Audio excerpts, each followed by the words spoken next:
வணக்கம் நண்பர்களே. தமிழ் சமையல் மதுரையில் நம்ம இன்றைக்கு ஹெல்த் டிப்ஸ் பற்றி தான் பார்க்க போகிறோம்.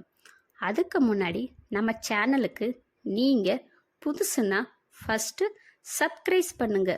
அப்படியே பக்கத்தில் உள்ள பெல் கானையும் மறக்காமல் கிளிக் பண்ணுங்க. அப்போ தான் நான் அப்லோடு பண்ண வீடியோ உடனுக்குடன் உங்களுக்கு வந்து சேரும்.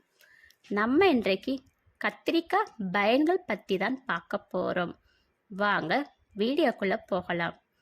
இந்த வீடியோவை முழுசாக ஸ்கிப் பண்ணாமல் பாருங்கள். அப்போ தான் இதன் பயன்கள் முழுசாக தெரியும். கத்திரிக்காயில் இரும்பு மற்றும் கால்சியம் சத்து நிறைந்துள்ளது. கத்திரிக்காயில் கால்சியம் சத்து உள்ளதால் இரத்த சோகை வராமல் தடுக்கும். இரத்த சோகை உள்ளவர்கள் கத்திரிக்காய் சாப்பிடுவதால் ஹீமோகுளோபின் அளவை அதிகரிக்கிறது. கத்திரிக்காயில் கொழுப்பு குறைவாக இருப்பதால் இதய பிரச்சனைகள் வராமல் தடுக்கிறது.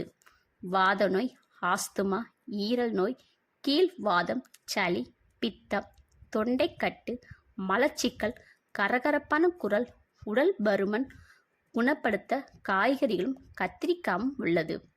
கத்திரிக்காய் அடிக்கடி உணவில் சேர்த்து சாப்பிடுவதால் இதய தசைகள் நன்கு வலுப்பெற்று இதயம் சம்பந்தமான நோய்கள் வராது.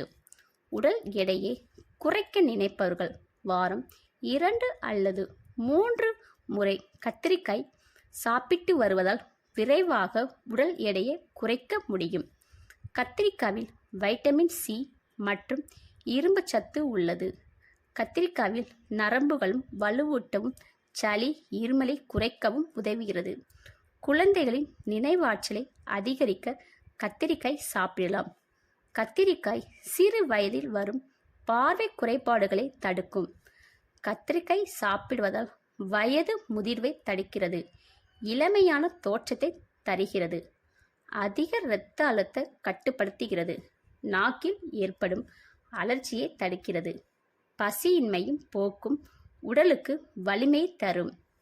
அரிப்பு, சொறி, சிரங்கு உள்ளவர்கள் கத்திரிக்காயை சாப்பிடுவது தவிர்க்கவும். கத்திரிக்காயில் என்னென்ன ரெசிபிகள் பண்ணலாம்? கத்திரிக்காய் தொக்கு, கத்திரிக்காய் வறுவல், கத்திரிக்காய் சுக்கா, கத்திரிக்காய் பொரியல், கத்திரிக்காய் புளிக்குழம்பு. மேலும் இது போன்ற ஹெல்த் டிப்ஸ் தெரிந்து கொள்ள நம்ம சேனலுக்கு சப்போர்ட் பண்ணுங்க. மறக்காமல் லைக் அண்ட் ஷேர் பண்ணுங்க. மேலும் சுவாரஸ்யமான ஹெல்த் டிப்ஸ் தெரிந்து கொள்ள கமெண்ட் பண்ணுங்க.